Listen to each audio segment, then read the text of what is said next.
Muy bien. Bueno, muy buenas tardes a todas, a todos. Quien les habla es Andrés Furqueviale, profesor titular de Anatomofisiología 1 y 2, correspondientes a las carreras de Enfermería, Kinesiología y Obstetricia. La convocatoria del día de hoy tiene que ver con el aparato digestivo.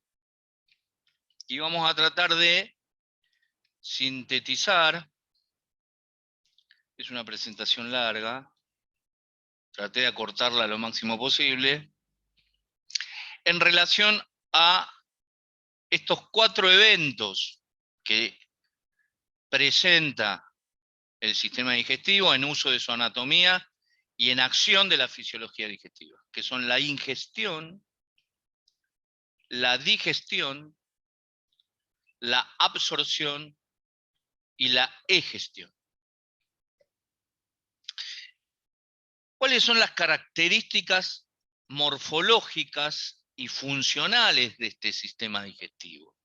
Y acá usted tiene que recordar, imagínense que esta es la luz del aparato digestivo, de adentro hacia afuera, cuáles son los componentes en capas de ese aparato digestivo. Si usted habla de la capa mucosa, tiene células especializadas para la digestión. Si usted habla de la capa submucosa, tiene glándulas en esa capa submucosa que se van a encargar de secretar. Y si usted habla de la muscular y de la serosa en forma longitudinal a lo largo del aparato digestivo y en forma circular envolviéndolo, usted va a hablar de motilidad.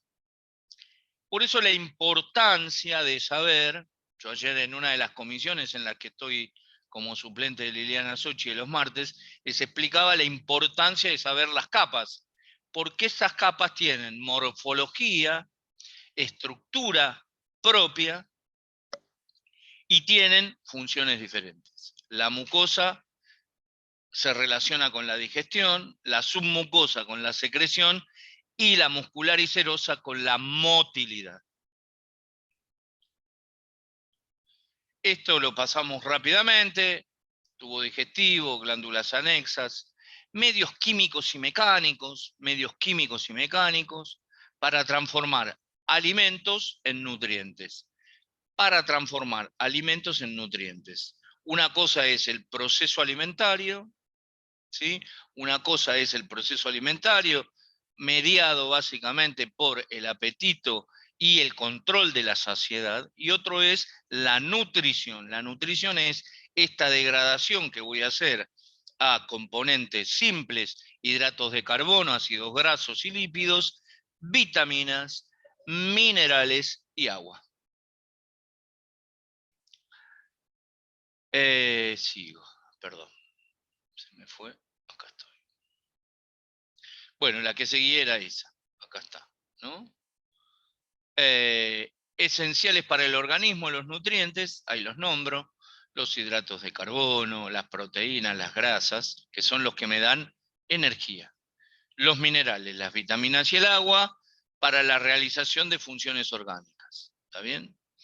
¿Cómo es el escenario de toda esta cuestión? Cuando uno tiene un exceso en la ingesta de cualquiera de estos nutrientes, va a haber enfermedades. ¿Está bien?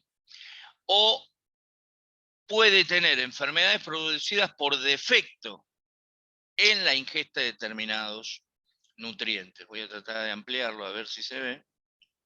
Y entonces, por ejemplo, lo nombro para entender, no porque lo tengan que saber, porque ya tienen una materia que se llama patología.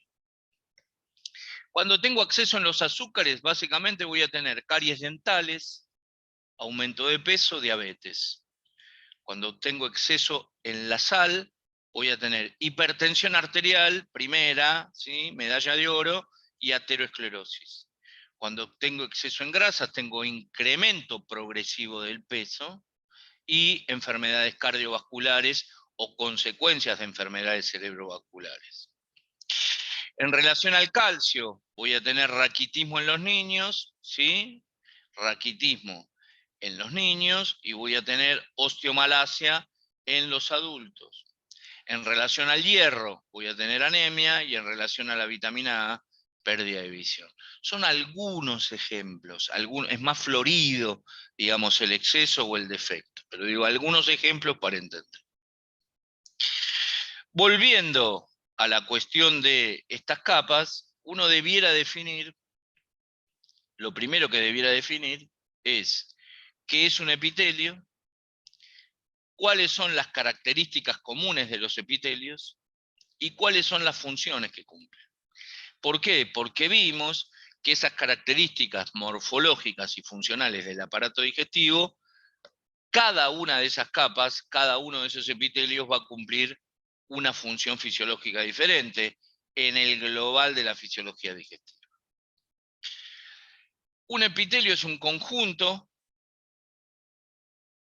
de varias capas de células, es un tejido determinado, está unido entre sí por uniones estrechas, o lo pueden encontrar como zonas o zónulas ocludens.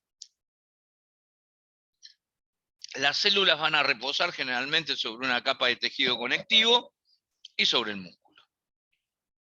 ¿Cuáles son las características comunes de todos los epitelios?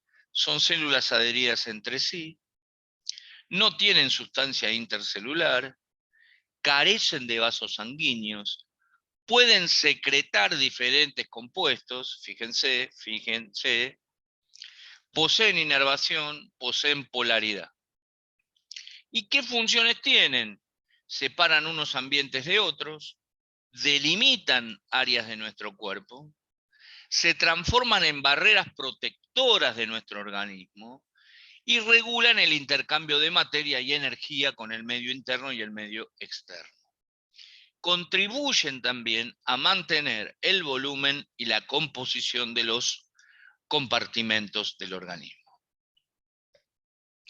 Según la biofísica, en nuestro Instituto de Salud Comunitario y en nuestras carreras, la materia en biofísica toma el nombre de agentes físicos. En nuestras carreras de salud, la materia biofísica que se cursa en otras facultades y en otras universidades, en nuestra universidad toma el nombre de agentes físicos.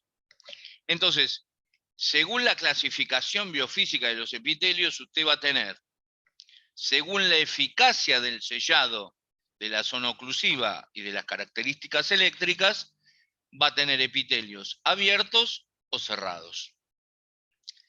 O, según la capacidad de movilizar agua o iones, va a tener un epitelio absortivo, que absorbe, o secretor, que secreta. Entonces, la clasificación biofísica de los epitelios me da estos dos escenarios, según sellado de oclusión y de características eléctricas, abierto o cerrado, y según la capacidad de movilización de agua y de iones, absortivo o secretor. Los abiertos tienen alta permeabilidad a los iones, baja resistencia eléctrica transepitelial, baja diferencia de potencial transepitelial y transmembrana. Hay que recordar que todas nuestras células tienen carga, y esa carga básicamente está presente en el escenario de intercambio a un lado y al otro de esa membrana plasmática. Esa membrana que era una bicapa lipídica a predominio de fosfolípidos, y que va a hacer uso de otras estructuras, principalmente proteicas, uniones proteicas, cuando hay dificultad para incorporar o para sacar de dentro de la célula determinadas sustancias. Cuando uno recuerda la clase de la fisiología general, recuerda que había procesos pasivos y procesos activos, transportes pasivos y transportes activos de determinadas sustancias.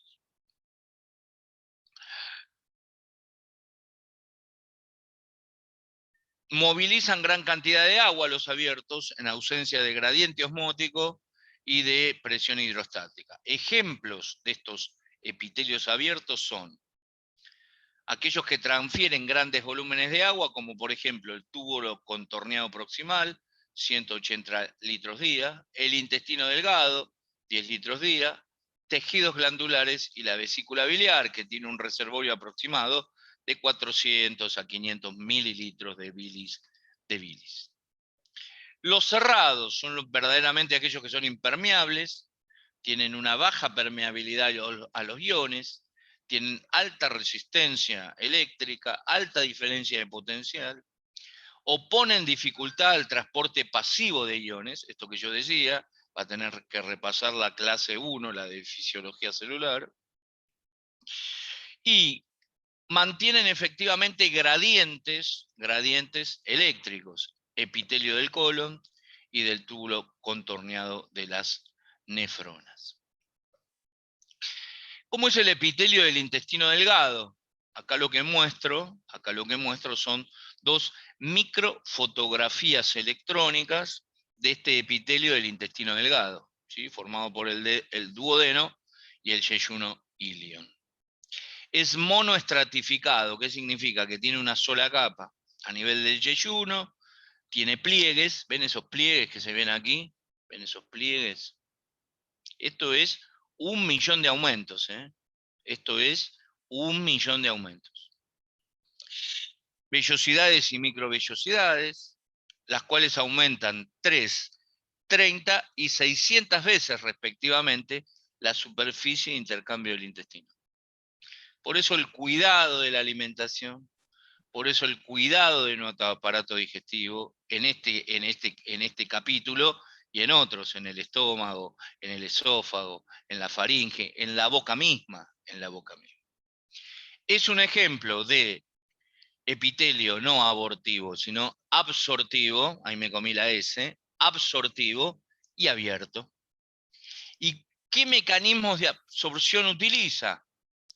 Transporte de sodio, agua, glucosa, aminoácidos como componentes esenciales de las proteínas y ácidos grasos desde la luz hacia la sangre, por mecanismo de difusión simple, recuerden que el agua es difusión simple, por ósmosis de menor a mayor concentración y por transporte activo. Fíjense qué bien que se ve ese epitelio con las vellosidades y las microvellosidades.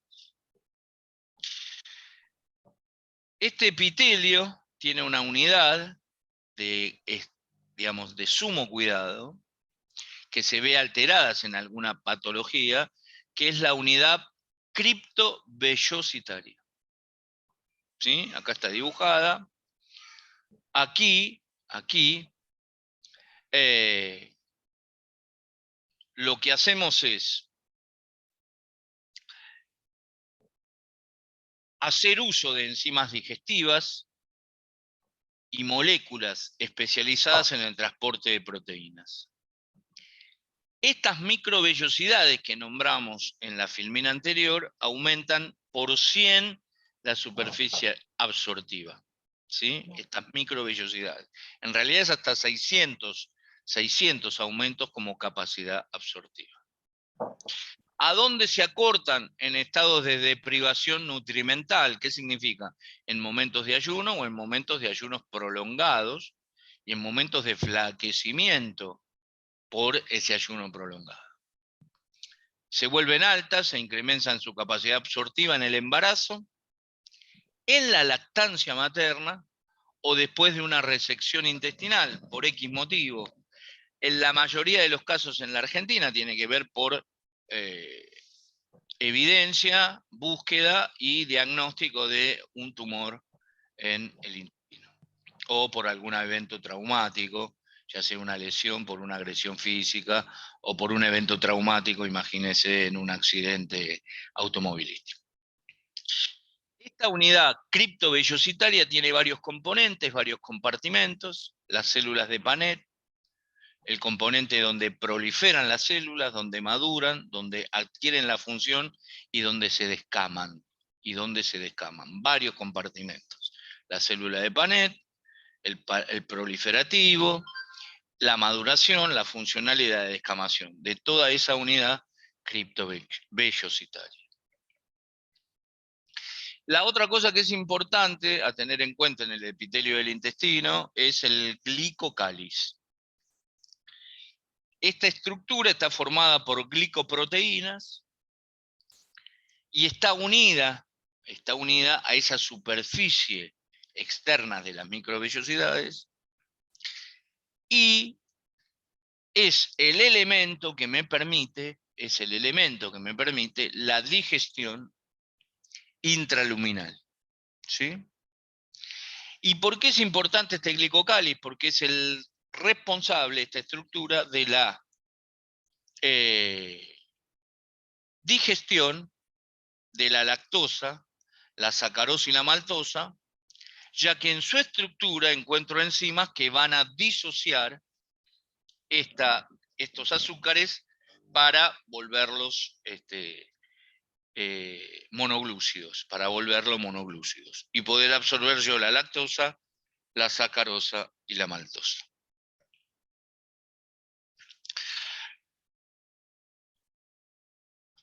Vamos a ir saltando de un tema al otro, pero digo, todo se relaciona.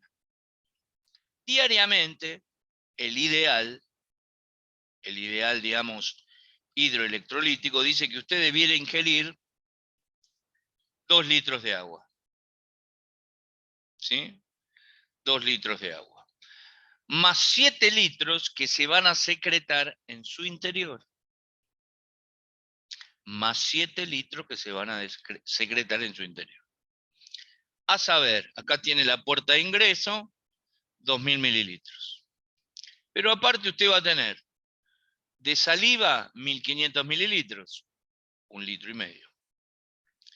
De secreción pancreática, 1500 mililitros, 1,5 litros. De absorción en el colon, 1900 mililitros, 1,9 litros. De jugo gástrico, 2500 mililitros. De bilis, 500 mililitros. De secreción intestinal, 1000 mililitros. Y de absorción en el intestino delgado final, 7000 mililitros. Y como eliminación y pérdida insensible de líquidos, las heces con 100 mililitros. ¿Okay? Acá hay un juego, que esto, digamos, si usted, digamos, leyó renal y lo asocia a esto, estos son sistemas en paralelos. Son sistemas en paralelos que pudieran tener trastornos en alguno de estos eventos, digamos, hidroelectrolíticos, y en paralelo usted va a tener el evento hidroelectrolítico negativo o positivo de una célula en particular, o en general. ¿Cómo se da el movimiento de agua y de sodio en todo nuestro aparato digestivo? Básicamente, ¿sí? Básicamente se va a dar por transporte de cloro y sodio, por bomba o transportador de glucosa y sodio, por canales de sodio, ¿sí? Y cuando, digamos, tengo en cuenta el transportador o bomba cloro-sodio y el transportador glucosa-sodio, tengo ahí casi el 80% de la absorción de sodio y agua a lo largo de todo el tubo digestivo. Por eso, digamos, el cuidado de todo esto, el cuidado de la membrana plasmática y el escenario de concentración tanto de cloro como de sodio y de glucosa en condiciones normales. ¿Cómo es la absorción de cloro? La absorción de cloro se va a dar en todo el intestino a predominio del intestino delgado. Es pasiva, digamos, ese cloro va, entre comillas, a mantener la electroneutralidad y va a ser dependiente del movimiento que tenga de agua y de sodio, básicamente relacionado al sodio.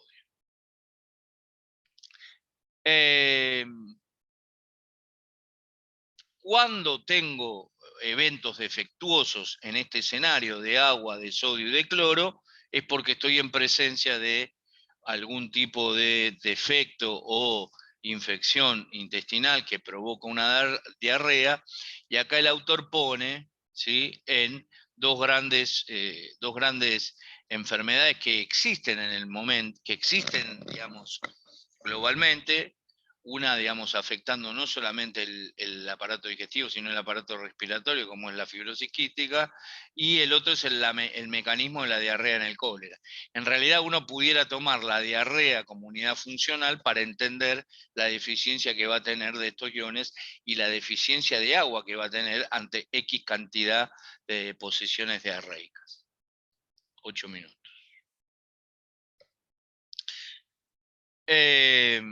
Cuando tengo alguno de estos eventos, básicamente lo que aparece en la literatura es la rehidratación oral.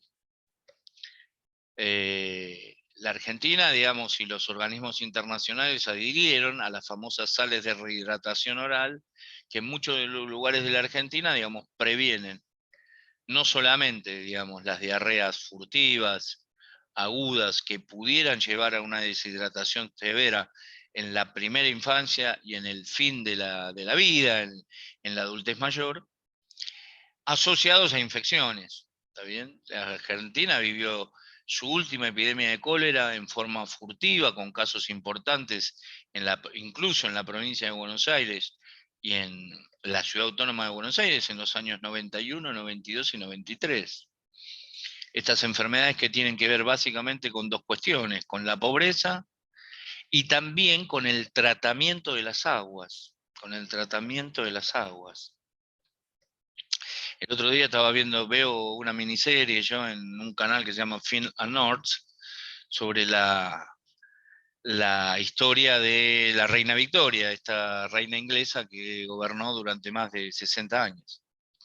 Bueno, ella atraviesa la epidemia de cólera de 1848 y conoce a un médico que se va a transformar en uno de los padres de la epidemiología, que es John Snow, que empieza a pensar que esto no era solamente por un evento de contagio cuerpo a cuerpo, es decir, que yo le transmití a usted mediante la piel o mediante la saliva la bacteria. Y pone en juego, haciendo lo que se llama una georreferencia, es decir, colocando los domicilios de los pacientes y de los enfermos, en ese momento una enfermedad mortal, y llega a la conclusión que es en una de las bocas centrales, en una bomba de agua central en el centro de Londres, y otra en los suburbios de ese Londres del 1848, donde está el problema. Y ahí, digamos, un poco en prueba y error, y pensando en este escenario de saneamiento, aparece esta idea de las enfermedades gastroentéricas, ¿sí? Gastroentéricas como son la hepatitis A, básicamente la diarrea, el cólera, la diarrea por rotavirus. Pero digo, fíjense cómo con decisiones simples uno mejora su capacidad fisiológica en la ingesta de agua segura, en la ingesta de agua potable. ¿Por qué digo esto? Me voy a tomar 2 minutos. El 20% de la población de Burlingame, depende de una cooperativa de agua que tiene sede en Villa Tesey, la famosa cooperativa del Parque Quirno. Aproximadamente le da agua a unos 20.000, 25.000 habitantes. El 10 al 12% de la población de Burlingame, ¿no? La población estimada de Burlingame son 200.000. Lo otro depende de la empresa AISA, Agua y Saneamiento Argentino, AISA, eso significa la sigla, que tiene la función, esto es en la provincia de Buenos Aires, en otras provincias son otras empresas, de brindar agua segura, brindar agua potable y generar el sistema de saneamiento mediante los desagües cloacales, donde usted pueda verter las aguas negras y las aguas grises. Las aguas negras son las que vienen del inodoro, las aguas grises son las que vienen de la pileta de lavar los platos y de la pileta del lavadero donde usted lava la ropa y de el agua del lavarropa.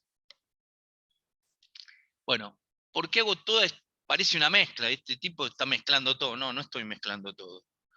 Parte de la fisiología digestiva normal va a depender de que usted tenga una ingesta segura de agua y potable de agua.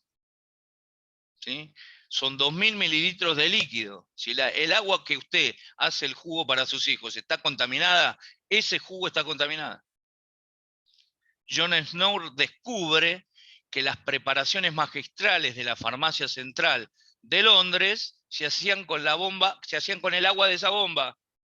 Y entonces, señoras y señores que tomaban tónicos, complejos vitamínicos, o preparaban recetas magistrales con esa agua, se intoxicaban. ¿Y por qué se intoxicaban? Porque el agua estaba contaminada, porque el agua no era segura y porque el agua no era potable. Entonces digo, lo que uno busca con decisiones por afuera de la salud es mantener la fisiología normal. Vamos a avanzar. Espere, Bien. profe, ¿quiere que cortemos y volvemos a entrar así? Cortamos acá y enganchamos de nuevo. Perfecto.